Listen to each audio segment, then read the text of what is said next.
সালের মে মাসেই অ্যান্ড্রু গিলিয়ার নামে বিবিসির একজন সাংবাদিক তিনি বলেছিলেন যে ব্রিটিশ সরকার গোয়েন্দা তথ্য সাজিয়ে এই রিপোর্টটা করা হয়েছে, এবং এটা নিয়ে সেই সময় কিন্তু তুমুল বিতর্ক হয়েছিল। এবং সরকারের পক্ষ থেকে যে মেইন ইনফরমেশনটা সাপ্লাই করেছিল সেই লোক, সেই ডক্টর, সে কিন্তু পরে আত্মহত্যা করেছিল। এবং বিবিসির যে একদম উপরের দুইজন পদত্যাগ করেছিল।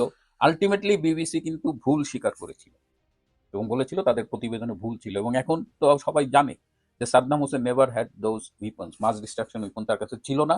এইটা একটা বানোয়াট গল্প ছিল, ইরাককে আক্রমণ করার জন্য একটা সাজানো গল্প ছিল। এই যেটা এই বিবিসি ওয়ার্ল্ড সার্ভিস যখন বিশেষ উদ্দেশ্য প্রণোদিত প্রতিবেদন পরিবেশন করে, তখন আমার বারবার সেই ইরাকের সেই 2003 সালের ইরাক যুদ্ধের আগের কথা মনে পড়ে। কেন আমি আমার এই ব্যক্তিগত অভিজ্ঞতার গল্পটা বললাম? গতকাল বিবিসি একটা ভিডিও ডকুমেন্টারি রিলিজ করেছে ইংরেজি এবং বাংলা ভাষায়, এবং সেটি মূলত 5ই আগস্ট যাত্রাবাড়িতে যে পুলিশের গোলাগুলি এবং বেশ কিছু মানুষ নিহত হয়েছে সেটির উপরে। তো এটি নিয়ে দেখলাম যে সামাজিক যোগাযোগ মাধ্যমে ব্যাপক আলোচনা সমালোচনা শুরু হয়েছে, এবং যারা আওয়ামী লীগের অনুসারী তাদের এক ধরনের প্রতিক্রিয়া, আর যারা এই ডক্টর ইউনূস কিংবা জামাতগণের অনুসারী তাদের এক ধরনের প্রতিক্রিয়া, এবং তারা মোটামুটি উল্লাস প্রকাশ করছে। বিশেষ সেখানে একটা ছোট্ট 18 সেকেন্ডের একটা শেখ হাসিনার ফোন আলাপের অংশ প্রচারিত হয়েছে, যেখানে শেখ হাসিনা লিথাল উইপেন ব্যবহারের কথা বলছেন। এবং এটি শোনার পরে এই আসিফ নজরুল গং থেকে শুরু করে সবাই এমন লাফালাফি শুরু করছে যে শেখ হাসিনা বোধহয় এটা বলছে 2024 সালের জুলাইয়ে, এই যখন এই ষড়যন্ত্র চলছিল, এবং তার প্রেক্ষিতে বোধহয় এত হত্যাকাণ্ড হয়েছে, এরকম একটা ফিল তারা পাচ্ছে। কিন্তু আমাকে অনেকেই জিজ্ঞেস করলেন, বিশেষ করে যারা আওয়ামী লীগের অনুসারী, যে ভাই এটা কি হলো একটু দেখেন। তো আমি অনেক রাত ছিল তখন, আমি দেখলাম ভিডিওটা দেখে আমার কাছে মানে আমি অতটা আতঙ্কিত বোধ করিনি, এবং ভিডিওটা দেখে আমার যা বোঝার বুঝছি। আমি একটা স্ট্যাটাস দিলাম যে আমি এটা নিয়ে কালকে কথা বলবো, আমার মনে হয়নি যে রাতে এটা নিয়ে কথা বলার দরকার, বরং এই সুযোগে একটু এই আসিফ নজরুলের চেলারা একটু লাফালাফি করুক। কারণ এখন এই প্রযুক্তির যুগে, তথ্য প্রযুক্তির যুগে, যুক্তি দিয়ে বিশ্লেষণ করার যুগে যে কোনো মিথ্যের আয়ু 24 ঘন্টাও না, 24 ঘন্টার আগেই তার কাপড় চোপড় খুলে যায়। তো আজকে আমি এটা নিয়ে একটু আমার মতামতগুলো ব্যক্ত করি। একটা জিনিস আমি শিখেছি যে সত্য এবং মিথ্যা এই দুটা জিনিস ঠিক আছে, আমরা জানি যে এটা ট্রুথ, এটা ফলস, একটা ডাইকোটমাস সিচুয়েশন। কিন্তু এর মাঝখানে একটা ভয়াবহ অংশ আছে, সেটা হলো আংশিক সত্য। এই আংশিক সত্যটা এত মারাত্মক একটা অস্ত্র, এবং এটাকে কৌশলে কিন্তু ষড়যন্ত্রকারীরা ব্যবহার করে। এরা এখানে ধরেন সত্য থেকে বিচ্ছিন্নভাবে নিয়ে নিয়ে নিয়ে নিয়ে একটা ভিডিও বানাবে, এবং সেটা আপনার মনে হবে এটা তো সত্যি, আবার একটু আপনাকে কনফিউজ করে দেবে। এবং এর মধ্যে তারা মিথ্যেটাকে এত চমৎকারভাবে মিশাবে যে যাদের ইমান একটু দুর্বল, যাদের যুক্তির সাথে মানে যুক্তি চর্চায় যারা অভ্যস্ত না, তারা কিন্তু ঘায়েল হয়ে যায়। এবং তখন এই আসিফ নজরুলের মতো মিথ্যেবাদীরা তখন এটা নিয়ে লাফালাফি করে আর কি। তো এই যে যে ভিডিও ডকুমেন্টারিটা হয়েছে, এটা কত তারিখের ঘটনা? এটা 5ই আগস্ট দুপুর 2:43-এর ঘটনা। 5ই আগস্ট দুপুর 2:43-এ পুলিশ নাকি এলো পাথাড়ি গুলি করেছে, এবং 52 জন সেখানে নিহত হয়েছে বলে এই ভিডিও ডকুমেন্টারি দাবি করেছে। এবং সেই প্রসঙ্গে তারা জুলাই আগস্টের কথা বলেছে, জননেত্রী শেখ হাসিনার একটা টেলিফোন আলাপের 18 সেকেন্ড শুনিয়েছে। এর আগে তিনি যে 7 মিনিটের বেশি একটা বক্তব্য দিয়েছিলেন 16 জুলাইয়ের পরে, সেটা থেকে আবার কয়েক সেকেন্ড শুনিয়েছেন। মানে সবকিছু এমনভাবে এডিট করা, যেটুকু এডিট করলে পুরো বিষয়টা আওয়ামী লীগ সরকারের বিরুদ্ধে ব্যবহার করা যায়। তো 5ই আগস্ট দুপুর 2:43 বাংলাদেশে কোন সরকার ছিল? পুলিশের কোন হায়ার কমান্ড কাজ করছিল? আমরা তো জানি সেই সময় শেখ হাসিনা বাংলাদেশ থেকে চলে গেছেন, ফ্লাই করেছেন বা করবেন, এরকম 2:43-এর আগেই তিনি সম্ভবত ফ্লাই করেছেন। তো সেই সময়ে পুলিশের কোনো চেইন অফ কমান্ড ছিল? তাহলে যাত্রাবাড়ি পুলিশ কি হিসেবে অ্যাক্ট করেছে? আমরা কিছু মৌলিক বিষয় একদম বিবেচনায় নেই না। একটা সুবিধা কি জানেন? একটা কোনো কিছু ছাপিয়ে দিতে পারলে বা একটা ভিডিও ছেড়ে দিতে পারলেই বাংলাদেশের মানুষ কিন্তু ওইটা নিয়ে লাফালাফি করে। ওই ভিডিও কন্টেন্টটার একটা লজিক্যাল অ্যানালিসিস করার মতো আগ্রহ নাকি আমাদের সেই ক্যাপাসিটি নাই? আমরা কি ওভাবে অভ্যস্ত না? পুলিশ কোন কোন ইস্যুতে গুলি করতে পারে? এইটা কি ইউটিউবে নির্ধারিত হয়, নাকি বিবিসি বাংলা থেকে অহিনাজেল হয়, নাকি বঙ্গভবন গণভবন থেকে বলা হয় পুলিশকে গুলি করতে? পুলিশ গুলি করতে পারে স্পেসিফিক একদম একদম লিখিত বর্ণনা আছে। এই যে ফৌজদারি কার্যবিধি, যেটা কোড অফ ক্রিমিনাল প্রসিজার, দণ্ডবিধি যেটা পেনাল কোড, পুলিশ আইন, police act, police regulations of Bengal, এই সব নথিতে কিন্তু লেখা আছে, পুলিশ অ্যাক্টে বিশেষ করে। এবং পুলিশ যখন সারদায় ট্রেনিং নেয় বা বিভিন্ন পর্যায়ে ট্রেনিং নেয়, তাদের কিন্তু এই ট্রেনিংটা দেওয়া হয় যে কোন অবস্থায় তারা গুলি করতে পারে। মানুষের জীবন রক্ষার্থে, মানে ব্যক্তির জানমাল, রাষ্ট্রীয় সম্পদ এবং আত্মরক্ষার্থে পুলিশ গুলি চালাতে পারে। পুলিশ যদি কখনো গুলি চালায়, পরে সেটা আবার তদন্ত করে দেখা হয় যে সে তার আইনি কাঠামোর ভেতরে সেই গুলি করার অধিকারটা চর্চা করেছে কিনা। যদি সেটা না করে থাকে, পুলিশ যদি তার আইনি অধিকারের বাইরে অতিরিক্ত বল প্রয়োগ করে থাকে, সেজন্য পুলিশের শাস্তির ব্যবস্থা আছে। পুলিশ আইন শৃঙ্খলা রক্ষার্থে যে ব্যবস্থাটা গ্রহণ করে সেটা প্রপোর্শনেট হলো কিনা, সেটাও কিন্তু বিবেচনা করা হয়। ধরেন রমনা পার্কে একজন প্রেমিক প্রেমিকা বসে তারা গল্প করছে, এর মধ্যে একটা পুলিশ এসে যদি তাদের গুলি করে, তাহলে সেটা কিন্তু পুলিশের অধিকারের মধ্যে পড়ে না। আবার একই সময় আমরা যদি দেখি যে সুইসাইডাল ভেস্ট পরে দুজন মানুষ বসে আছে, একটা অপারেশনে যাবে, তখন পুলিশ কিন্তু তার চেন অফ কমান্ড অনুযায়ী সেটা ফলো করে তারা কিন্তু প্রয়োজনে গুলি করতে পারে। পুলিশ যদি দেখে যে থানা আক্রান্ত হয়েছে, তখন পুলিশ আত্মরক্ষার্থে গুলি করতে পারে।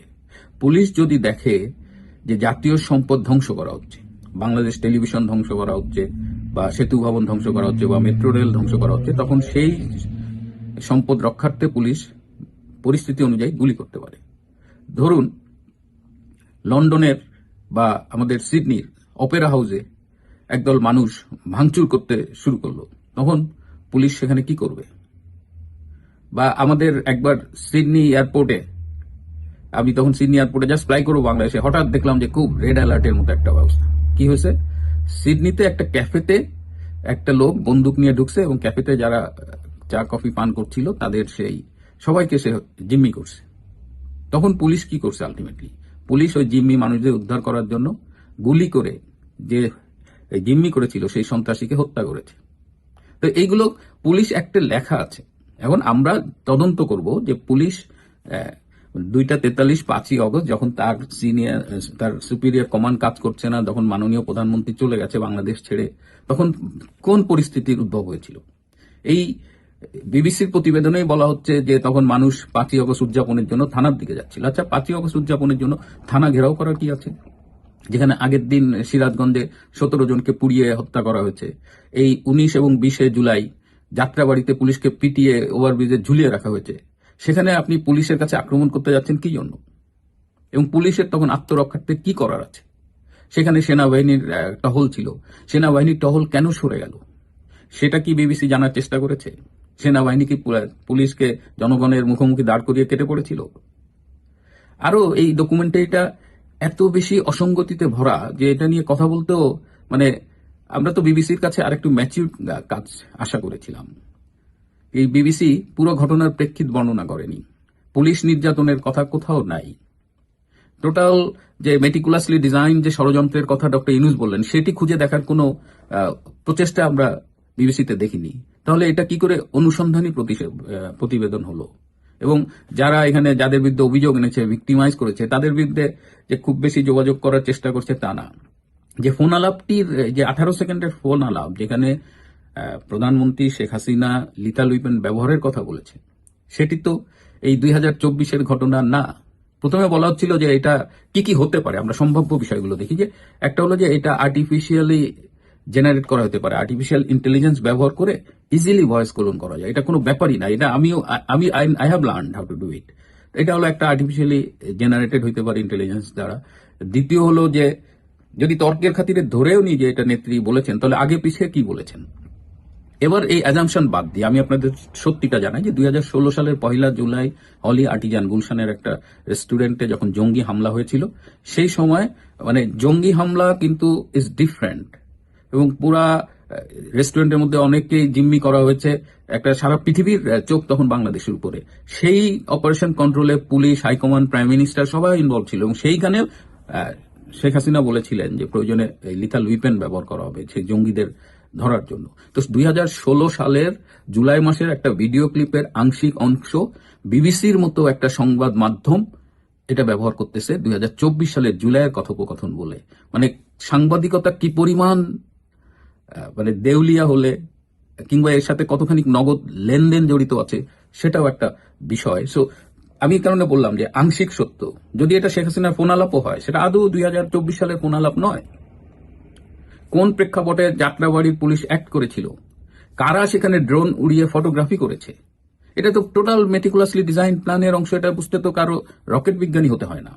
এই ডকুমেন্টারিতে পুরা এই যে কয়দিন আগে একজন উপদেষ্টা মাহফুজ, সে 5 জুন থেকে 18 জুলাই পর্যন্ত তাদের প্ল্যানের কথা বলেছে, এবং এই যে 17 জুলাই চট্টগ্রামে ছাদ থেকে পিটিয়ে 17 জন না 18 জনকে ছাত্রলীগের নেতাকর্মীদের পিটিয়ে ফেলে দিয়েছে, যাদের অনেকেই পঙ্গু হয়ে গেছে, বা এই পুরো বিষয়টা কিন্তু আপনি পাবেন না। আপনি পিসমিল গুলো পাবেন, ঠিক সেইটুকুই পাবেন যেটা আমি বলেছি, যে শেখ হাসিনার সরকারকে বিতর্কিত করার জন্য সামনে এই জুলাই আগস্টের এই ষড়যন্ত্রের এইসব সামনে রেখে, এবং সামনে আইসিটি। আপনি একটা জিনিস খেয়াল করবেন যে আইন উপদেষ্টা, অনেকে গাইন উপদেষ্টা বলে, আসিফ নজরুল কিন্তু স্ট্যাটাস দিয়ে ফেলছে এবং ফাঁসি দিয়ে ফেলছে শেখ হাসিনা।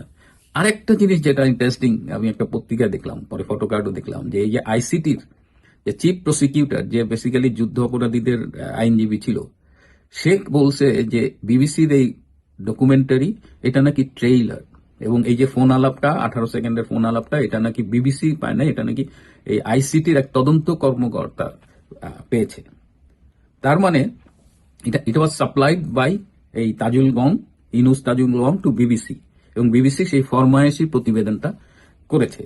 এবং বিবিসি আইসিটির একজন বিদেশি অ্যাডভাইজার আছে, টবি ক্যাডম্যান, যিনি জামাতের এই যুদ্ধ অপরাধীদের পক্ষে কাজ করতেন, আইনজীবী, তার কাছ থেকে মতামত নিয়েছেন। মানে how biased A documentary can be, সেটা আমরা দেখলাম। আচ্ছা, ট্রেইলার তো বিবিসি দেখাইলো, তাহলে এই ফুল স্ক্রিপ্ট চিত্রনাট্যটা কে লিখেছে? আমার খুব জানতে ইচ্ছে করে, এটা কি ইনুস লিখেছে নাকি তাজুল ইসলাম লিখেছে, না এটা কে লিখে দিয়েছে? এই যে সত্য চাপা থাকে না, এবং এই জুলাই আগস্ট ষড়যন্ত্রের বিপ্লবীদের এইটা আমি দেখছি যে তাদের পেটে কথা থাকে না। একদম ডক্টর ইনুস থেকে শুরু করে এই সমন্বয়ক বলেন যা বলেন, সর্বশেষ তাজুল সত্যটা বলে দিল যে এটা ট্রেইলার মাত্র, পিকচার আবি বাকি হয়। তার মানে আরো কি কি দেবেন আমাদের জানান, আমরা দেখি, বিনোদিত হই, কিন্তু সত্য তো চাপা থাকে না। এইভাবে তো আপনি মিথ্যেকে সত্যে রূপান্তরিত করতে পারবেন না। 2016 সালের ফোন আলাপকে আপনি 2024 জুলাইয়ের ফোন আলাপ বলে চালাবেন, এবং সেটা আমরা মেনে নেব। এবং আপনি 18 সেকেন্ড দেখিয়েছেন, ফেসবুকে কিন্তু 1 মিনিটের আলোচনা চলে আসছে ফোন আলাপ। ওখানে ক্লিয়ারলি বোঝা যাচ্ছে যে ইট ওয়াজ টুয়ার্ডস দ্যাট হলি আর্টিজানস, জঙ্গি হামলা নিয়েই কথা হচ্ছে। সুতরাং যারা এই বিবিসির এটা দেখে হতাশ হচ্ছেন, তাদের জন্য বলছি, হতাশ হওয়ার কিছু নাই। এই আংশিক সত্য দিয়ে মোরালেস প্রচুর মিথ্যে ইনফিল্ট্রেট করে সত্যকে কখনো চাপা রাখা যায় না। তারা একটা ষড়যন্ত্র করছে, তাদের ষড়যন্ত্রের গেম প্ল্যানটা কিন্তু আমরা জানি, তারা সেই অনুযায়ী কাজ করছে, কিন্তু আলটিমেটলি সত্যের একটা নিজস্ব শক্তি আছে, এবং সত্য সেই শক্তিতেই বলিয়ান হয়ে শক্তিতেই জয়ী হয়। ইনশাআল্লাহ এইসব অপপ্রচারে তেমন কিছুই হবে না। আশা করি ভালো আছেন, এবং আজ এ পর্যন্তই। ভালো থাকবেন, সুস্থ থাকবেন, তার চেয়েও জরুরি হলো নিরাপদে থাকবেন সবাই। দর্শক, সম্পূর্ণ ভিডিওটি দেখলেন, আশা করি বিষয়টি বুঝতে পেরেছেন। এই নিয়ে আপনার গুরুত্বপূর্ণ মন্তব্যটি অবশ্যই কমেন্ট বক্সে জানিয়ে দিবেন। ধন্যবাদ।